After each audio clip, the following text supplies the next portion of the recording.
CapCut ရဲ့လူသိနေတဲ့အချက်နှစ်ချက်ကိုပြပြပေးမယ်ဒီအချက်နှစ်ချက်ကိုသိထားပြီးွားရင်ဗီဒီယိုတွေဖန်တီးတဲ့အခါမှာနှစ်ဆလောက်အချိန်ကိုတက်တာသွားလိမ့်မယ်ဒီနေ့မှာတော့ CapCut နဲ့ပတ်သက်ပြီးလူသိနေတဲ့အချက်နှစ်ချက်ကိုပြပြပေးမှာဖြစ်ပါတယ်ပထမဆုံးချက်ကတော့ copyright checker ပဲဖြစ်ပါတယ်ဒီ copyright checker ကဘယ်လိုအလုပ်လုပ်လဲဆိုရင်ကိုက social media မှာတင်ဖို့ဗီဒီယိုတွေလုပ်တဲ့အခါဗီဒီယိုမှာကိုထည့်သုံးထားတဲ့သချင်းတွေနဲ့ background music တွေက copyright ညှိနိုင်လားဆိုတာကိုတစ်ခါတည်းစစ်ကြည့်လို့ရတာပဲဖြစ်ပါတယ်ဘယ်လိုသုံးရလဲဆိုရင်ပထမဆုံးကိုထည့်ထားတဲ့အတန်ဖိုင်ကိုထားလိုက်မယ်ပြီးရင်အောက်မှာရှိတဲ့ copyright ဆိုတာကိုနှိပ်လိုက်မယ်ဒီနေရာမှာအပေါ်ကတစ်ခုကတော့ export ထုတ်ပြီးဗီဒီယိုကိုတင်မဲ့ဆိုလို့ရှိရင် copyright ညှိနိုင်လားဆိုတာကို check လုပ်ပေးတာပဲဖြစ်ပါတယ် Facebook YouTube မှာသုံးဖို့အတွက်ဆိုရင် background music တွေကိုစထည့်တဲ့ပစ်စာပေးနဲ့ choices လိုနေရာတွေမှာ download လုပ်ပြီးသုံးတာပို့ပြီးတော့မှစိတ်ချရပါတယ်ပြီးရင်အောက်ကတစ်ခုကတော့ကိုသုံးထားတဲ့အတန်တွေက TikTok မှာတင်မဲ့ဆိုလို့ရှိရင် copyright ညှိနိုင်လားဆိုတာကိုတစ်ခါတည်းစစ်ပေးတာပဲဖြစ်ပါတယ်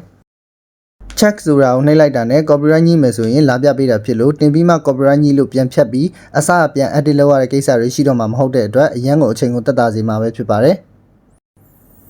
တခုပြောစရာရှိတာကဗီဒီယိုမှာအတန်ပါပြီးသားဖြစ်နေရင် copyright စစ်ဖို့နေရာကိုရှာလို့မရပါဘူးဒီလိုအချိန်ဒီမှာဆိုရင်ဗီဒီယိုကိုထောက်လိုက်ပြီးအောက်က extra audio ဆိုတာကိုနှိပ်လိုက်မယ်ဗီဒီယိုနဲ့အတန်နဲ့တစ်ခုချင်းစီထွက်လာပါလိမ့်မယ်ဒါဆိုရင်အတန်ကိုထောက်ပြီး copyright ချက်လုပ်လို့ရပါပြီနောက်တစ်ခုကတော့ AI နဲ့နောက်ခံစကားပြောတွေကိုလုပ်တဲ့အခါအတန်တွေကိုတခြား AI တစ်ခုခုမှသွားလုပ်เสียမလို့ပဲနဲ့CapCutထဲမှာပဲတစ်ခါတည်းလုပ်လို့ရပါတယ်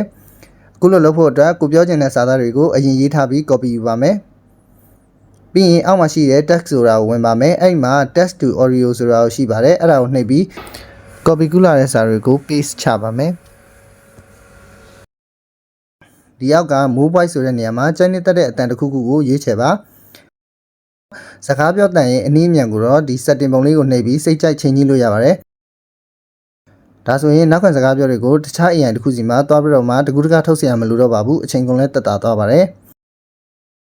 ဒီနီးလန်းလေးတွေကိုတည်ထားမယ်ဆိုရင်ဗီဒီယိုတစ်ခုဖန်တီးတဲ့အခါမှာ smart ကြနဲ့အချိန်ကိုတက်တာစီမှာပဲဖြစ်ပါတယ်ဒါကြောင့်မိတ်ဆွေတို့အနေနဲ့အပန်းမကြည့်ရင်ဗီဒီယိုလေးကိုအသေးပေးခဲ့ပြီးသိချင်တာလေးတွေကို comment မှာမေးခဲ့လို့ရပါတယ်